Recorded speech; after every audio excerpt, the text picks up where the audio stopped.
Today I'm going to talk about how to sell your house in Oakland and the surrounding greater East Bay area.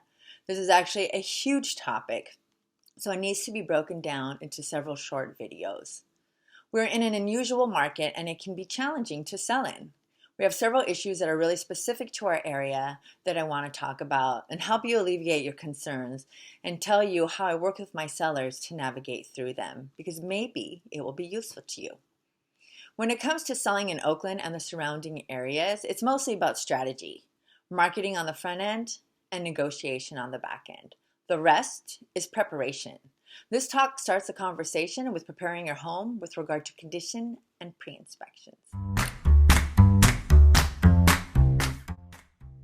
Hi, my name is Tanja Odzak. I'm a realtor with Keller Williams, and I work Oakland and the greater East Bay area out here in California. Oakland and the surrounding areas like Berkeley, Albany, San Leandro, etc., have a lot of old homes. I own a very old home. It was built in 1914. It's 106 years old, and I can definitely assure you that old homes are very different than new or newer homes. So the age affects condition and how well the house was maintained, and condition is a huge factor. So I'm talking about foundations, the roofs, any upgrades, remodels, drainage on or about the property, permits, whether they are obtained or not, and etc. There's a lot of stuff here. So when I first meet and speak with my clients, we have a conversation about the history of the home. What's happened since they've owned the home? What and where are the issues? Have they been addressed? How were they addressed? Were they resolved? Water issues are particularly insidious because water is a home's worst enemy. I recommend pre-inspections on all my listings. What are pre-inspections, you ask? So glad. Pre-inspections are inspections that are done by the seller, paid for by the seller, that are done before putting the home on the market.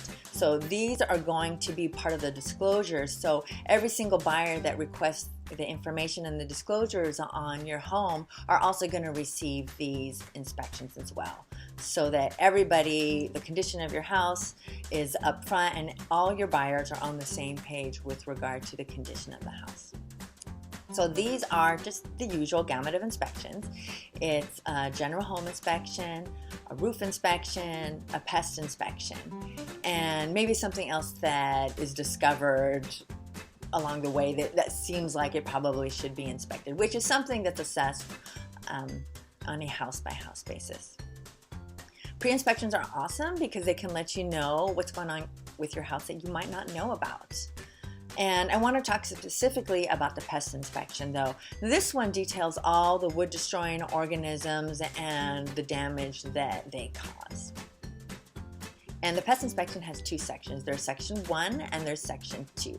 Section 1 is all about the issues that are present on the house. So existing dry rot, existing termites, existing fungus, that kind of thing. Section 2 is things that may happen, damage that may happen in the future if, say, a leak or somewhere where water is dripping is not addressed. So section 1, so everything has a price associated with it, and section 1 is typically what seller pay, and section 2 is typically buyer pay. And it is section 1 that sellers typically get negotiated down on. And this can be a reduction in purchase price, it can be credit, or just to have you pay for something related to the sale. So, and the issue with old homes is that they can sometimes have a really high section 1, and I'm talking 10,000, 20,000, 30,000, 40,000, and more. So the section 1, the condition of your house, it can really have a big impact on the value of your house and what it sells for.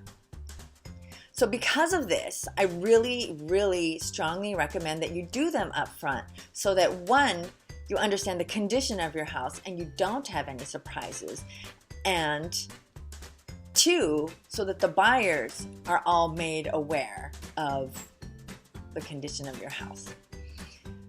But on the other hand, it's worth mentioning that if you have a super low Section 1, then you're golden. I mean, that's fantastic. And when it comes, and whatever comes back on these reports is a really important conversation to be had with the seller, because everything is strategy when it comes to selling your house. And so we need to make sure that we talk about the findings, what to do about them, how to manage them, and how do we sell your home given all this information. In real estate, one of the absolute most important things is disclosure. There's a lot of legal liability in real estate and potential for lawsuits. So we don't want that for anyone. We want you to sleep easy at night, and it's our job to keep you out of a lawsuit. So even if you think that something is bad, it's not as bad as being sued. And the way through that liability is by taking responsibility and being upfront and honest and disclosing everything about the condition of the home. Additionally, in our market, it's customary and expected out here. So if you don't do pre-inspections, you're kind of at a disadvantage. Like I said, they're given out to all buyers as part of the disclosure package. And honestly, you might get less interest and offers on your home by not having them done up front. So doing them up front is to your benefit as well, because once you're in contract with a buyer, there's less potential for negotiation when they were well aware of the issues with the house ahead of time. So furthermore, there's a chance of getting your inspections waived in your sale. And if somebody waives the inspections in their contract, it means that they're not going to be negotiating you down based on their findings for whatever was found in the inspections.